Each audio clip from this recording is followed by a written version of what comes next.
Hello, ladies and gentlemen. Welcome to a dramatic reading of the long lost pitch for a Captain America film written and directed by James Gunn.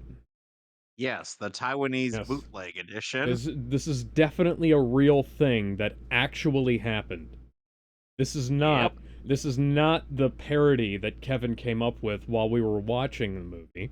This is not something that he's been working on and posting in the discords. This is a legitimate, like, we hacked into Marvel's servers and found an email from James Gunn at gmail.com to Kevin Feige at disney.com, and this is word for word exactly what James Gunn sent to Kevin Feige before he was rightfully shot down.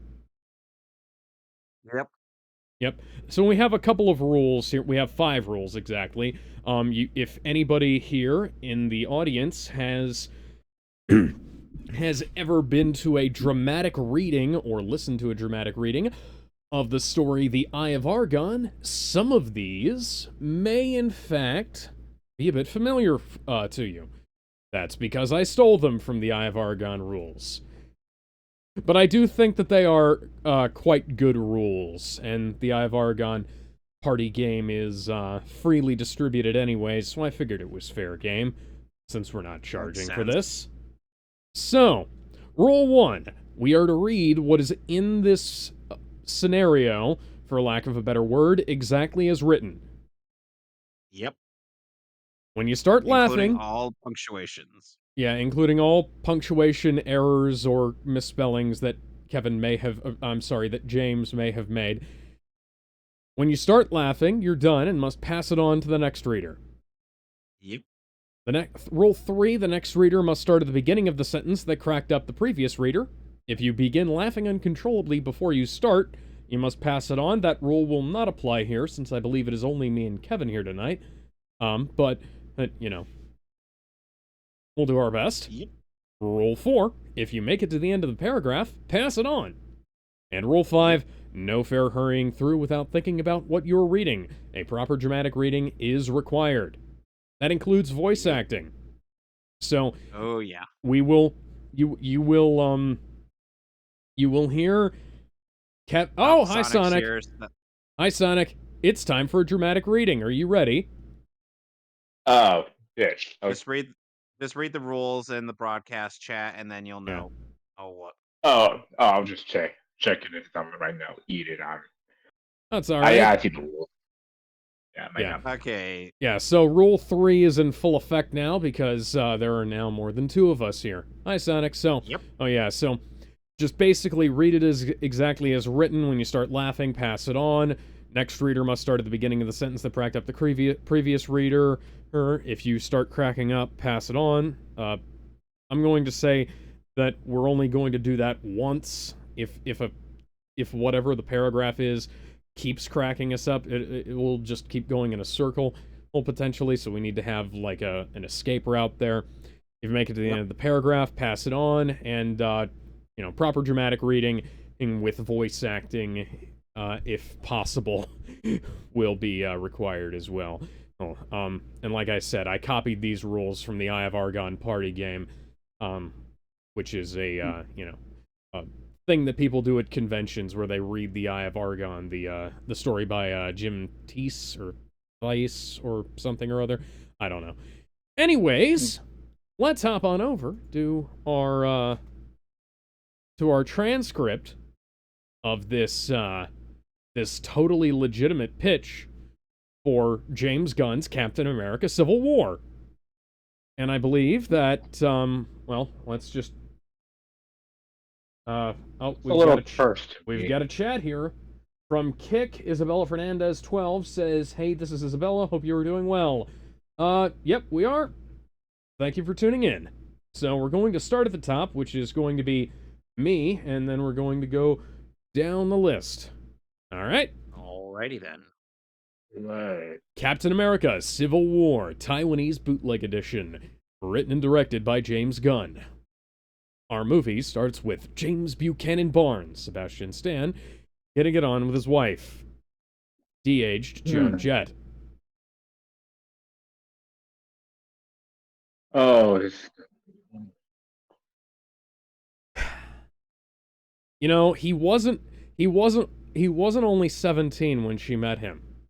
He was about 80 years old.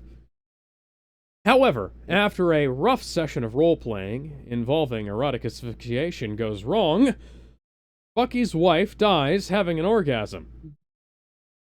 Bucky's wife cries out in anguish. Bucky cries no, out in Bucky. anguish, and we cut to black. Kevin? Meanwhile, Captain Steve Rogers, Chris Evans, Black Widow, Scarlett Johansson, Wanda Maximoff, Elizabeth Olsen, and Sam Wilson, Anthony Mackie, were all having a party at a rave. Though Black Widow had completely removed any semblance of buttocks imaginable, she said it would go to somebody who truly needed it. Sonic, it's your turn. later on, they went to a city called Logos. Why is it called that? Because the logos and the search towns that they forgot to dim the scene to fight for the scene to fight against a terrorist group led by Brock Rumlow, Kevin Nash with Mark Ruffalo's voice, and Frank he got into a Grillo. rousing Yeah, Frank Grillo, Grillo. and he got into a rousing round of fisticuffs with Steve Raw, which devolved into a slap fight. Damn, totally manly. Oh, All right. you. So I'm going to have to perform some on-air trickery to make this work. So bear with me. We are going to pause briefly in our dramatic reading so that I can update our thing here.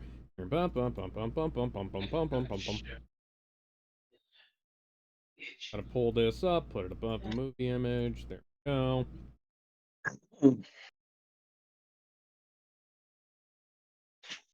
All right. Mm-hmm. After Cap 1, he saw the terrible meme on Rumlow's face. I'm sorry, that didn't work. I'm going to have to try and do this again. After Cap 1, he saw the terrible meme on Rumlow's face.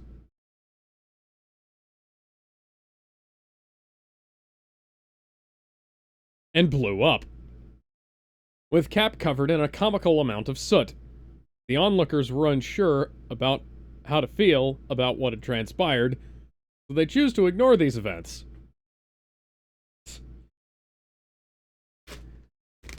On to you, Kevin. Anthony Stark, Robert Downey Jr., was approached by a Karen who wanted to speak to the manager, and he kept trying to tell her that he was the head of Stark Industries, which she didn't take too kindly to. He then goes to the Avengers compound to tell everybody about the woman who couldn't take a hint. Sonic, your turn. Until they were all greeted by Thunderbolt Ross, Sam Elliott's Sarsaparilla?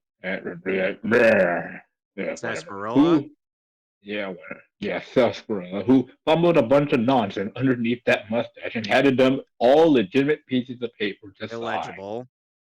Illegible pieces of papers to sign. I English good. Alex? Also at that meeting was Tony's best buddy, Colonel James Rhodes. Cuba Gooding Jr. for some reason. Don Cheadle was too expensive. And Vision, Paul Bettany. Meanwhile, Colonel Helmut Zemo, Daniel Bruhl, who took his name a little too literally and wore a helmet while he murked agents of Hydra, along with his ally, the Yowie Wizard, Val Kilmer. Zemo ordered the Yowie Wizard to distract Tony Stark and Steve Rogers so he can enact his ultimate plan, posting Tony's browsing history to the world. Spoilers, it's a gif of Pepper Potts oiled up and twerking. Before we move on, I have a quick question here. So, how does Tony just post pictures of his girlfriend twerking to private sites on the internet so he can browse them? Why, yes, he would. Yeah, it sounds about right. Go ahead, Sonic. Especially at a James Gunn film. King Chachaka, John Kane, had asked his racially Racially. insensitive stereotyped son, T'Challa, Michael J. White, if he knew the way. Wait, hold on. If he knew the way, T'Challa responded, "Nigga Pickler, I don't know what the fuck you talking about." And then suddenly T'Chaka is assassinated. Damn. Ugh, I am now dead. For Ah, untold the reasons. the black man dies first. What a surprise. Black Widow, well, technically the white woman died first. Okay, Oh yeah, okay, right. keep in mind these scenes are kind of out of order, but whatever. Yeah, Anyway, James Gunn didn't bother editing his pitch, which is probably why it got no. turned down. Black Widow tries to offer the grieving stereotype some words. Probably just handed him some paper with words printed on them. But he responded, "Bitch, did I ask for your opinion?" and donned his vibranium catsuit in pursuit of his father's killer. Now on to part Dynamite, 2. Sucker dynamite. rolling down. Dave Rogers was a pallbearer at the funeral service of one Margaret Peggy Carter, who tragically died after watching Transformers 4. Sharon As Carter, Transformers 5 was not out yet. Was Emily that the Van one in Camp, China or the one with the yes, moon? and called Steve to speak his eulogy about Peggy. Most of it was just him breaking down and crying over the fact that she didn't listen to him when he said the movie was going to be the death of her. 1 second, I have the whopper in my mouth. At at Barton, Bucky is too busy thinking about his wife, and we're getting into the role play. Getting too into However, role he's play. however he saw the newspaper that showed his face as a part of a wanted poster, and he ran like hell. Basically, And I imagine the ran, One Piece wanted posters, but with Bucky's face ran on it. so far Hmm, away. wanted. Anyway, Alex, your Steve turn. and Sam Wilson received intel from Sharon, who proceeded to get into a heated makeout session with the former, while the latter rolled his eyes. They rushed to Bucky, who was still thinking about his wife, and Steve was completely unaware that Bucky was married. He asked what happened, and Bucky said this. Want me to read it? I can read it. Never doing the voice. Right, wife. Life good. Wife fight back. Kill wife.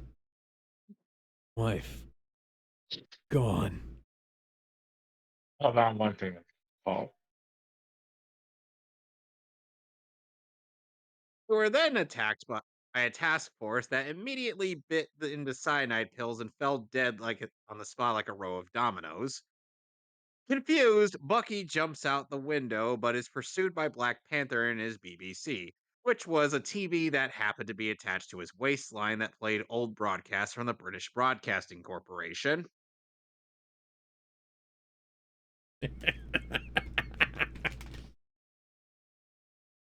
What? That's my favorite gag in this entire thing. How do you figure? It is like a full on like Zucker Brothers Naked Gun style visual replacement gag. That it actually becomes what it is. All right, so I guess we're Yeah, we're waiting. Okay, Sonic will be back. so I'll go ahead and keep reading then. He tossed the TV aside, and Bucky took a single glance downward before covering his eyes. "What, Nickel Pickler? Ain't you ever seen a man's dick outlined in spandex?" T'Challa asked. But that is massive, Bucky answered, still covering his eyes. Steve jumps into the fray, but they're arrested by War Machine. Meanwhile, Zemo continues to prepare his broadcast of Tony's search history, while the Yowie Wizard locates both Captain America and Iron Man. They also spend an evening at a hotel playing some D&D. The session is shown in its entirety, making the movie well over 8 hours long. And people said Zack Snyder's movies were too long. Back in Berlin, Steve, Sam, and Bucky are all put into the precinct while Tony just asks, guys, what the fuck? And T'Challa, who manages to contain his massive junk that Bucky still can't unsee, responds, these nickel picklers were asking for it. Just then, the power goes out in the facility, and Steve, Bucky, and Sam all escape custody. Meanwhile, Everett K. Ross, Martin Freeman, just whistles his favorite tune on the radio, The Entertainer. Thaddeus Ross, no relation to the former, tells Tony to find Steve and Bucky while talking about some sarsaparilla. Natasha goes to recruit T'Challa, while Tony goes to Queens to find Peter Parker, DH Jake Gyllenhaal, who lives with his Aunt May, depending on the shot, Marissa Tomei, Sally Field, Rosemary Harris. Peter tells Tony about how he was given in something odd from a red-haired woman on the street, saying that he'll need it. When inquired, Hang on. yeah, When inquired, Peter gives a resigned sigh and turns around, and Tony is smacked by a massive pair of butt cheeks. The invincible Iron Man questions how Peter is able to fit that into his homemade spider suit, and then notices a giant tear in the pants and immediately regrets his choices in life. they work together to make a new one that is able to hold his now massive butt cheeks before heading off to find Steve Rogers. Meanwhile, Steve recruits Hawkeye, Jeremy Renner, who never misses a shot, even when he's not aiming at anything. One shot he fired just flew all the way to Middle-earth, snatched the One Ring, and went into Mount Doom. Talk about an anticlimax, written and directed by Rian Johnson. Wanda Maximoff, who bid a loving goodbye to Vision, who didn't have any objections. And Scott Lang. All right. Lang, prior to the events of this movie, had garnered the theory of killing people by going up their rectums and blowing them up from the inside. Everybody collectively agreed that unless it's a big muscular grimace, to not do that. Scrolling down. Upon suiting up, Steve and his squad were confronted by Tony and his posse at the airport. The two teams squared up until some powerful wave of magic overcame the leaders. When asked what's going on, both responded, I don't know. From a distance, the Yowie wizard had arrived onto the scene, and with his pen and paper, began writing a Yowie fanfic. But thanks to his magic, it was becoming reality! Words he wrote were suddenly happening to both Tony and Steve. Their armor and clothes just started to disintegrate as they engaged in a heated makeout session, much to the discomfort of most, except for Natasha and Wanda. Vision was more or less curious about what was going on.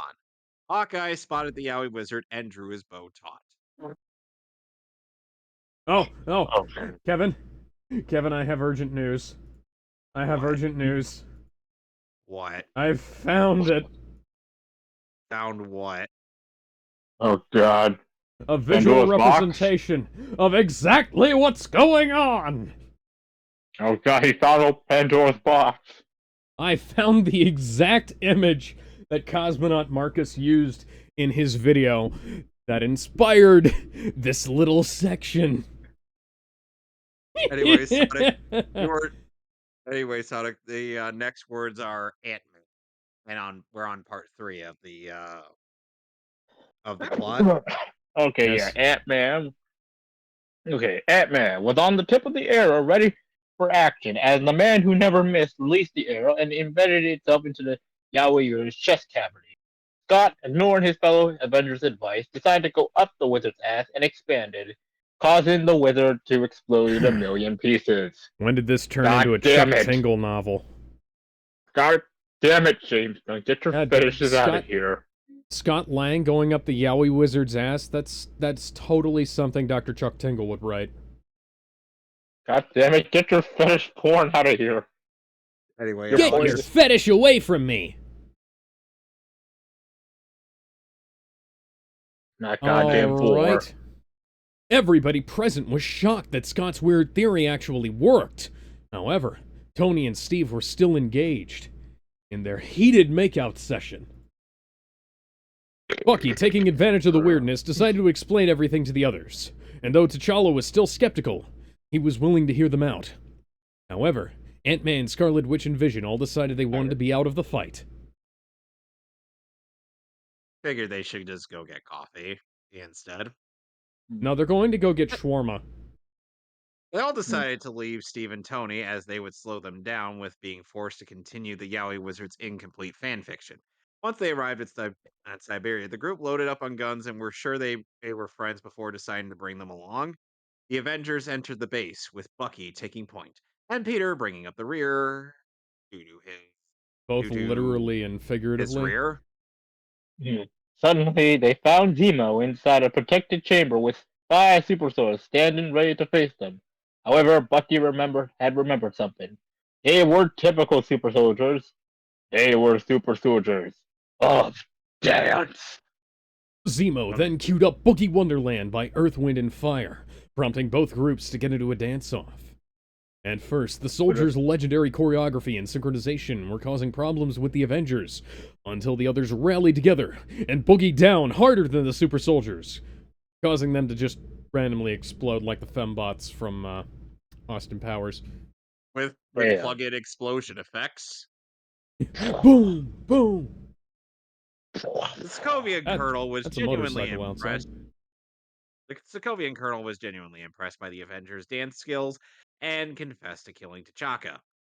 Nickel Pickler, you've got a lot to answer for, T'Challa said angrily. Dynamite. Dynamite. Dynamite! Dynamite. Sonic? You're up. Oh shit, right. At the end of the day, Steve and Tony finally were able to get out of the spell, only to find the crisis was over and they were able to go home. Thank Both took a God. long shower to get over what happened. Meanwhile, Natasha, seeing Peter didn't like her buttocks, offered to take him back. Keep in mind, it was a very, very cold shower. I've become so numb, I can feel you there. Now, Alex, you get to finish After this the off. surgery, he'd found that not only was his butt still somewhat bubbly, but he also found that he looked completely different. Tom Holland. Meanwhile, Natasha got with Bucky, prompting the latter to say, "Find new wife. I'd wife. No more regret." And everybody lived happily ever after, until everybody realized that Thor and Hulk were still nowhere to be found. I wonder what they're doing. Probably having a buddy cop movie or something.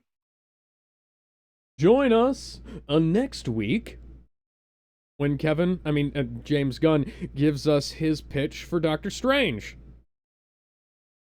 Oh. Yay? Question mark at the end?